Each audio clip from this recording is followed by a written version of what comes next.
જુઓ મિત્રો, આ મંદિરની લાઈન લાગી છે. જુઓ, પગે લાગવા માટે. જુઓ, આ બે બાદ લાઈન તો જો પહેલી વાર આટલી બધી લાગી.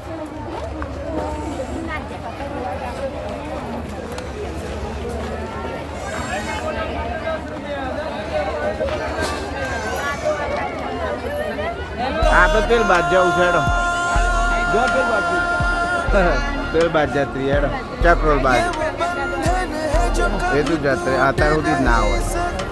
હેડો અંદર જતો.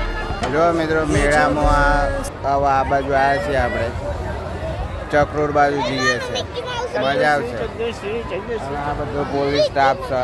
ગામભોઈ પોલીસ સ્ટેશનનો સેવામાં મૂકેલા હતા બધા. ખૂબ સારી સેવા કરી રહ્યા છે બધા લોકો.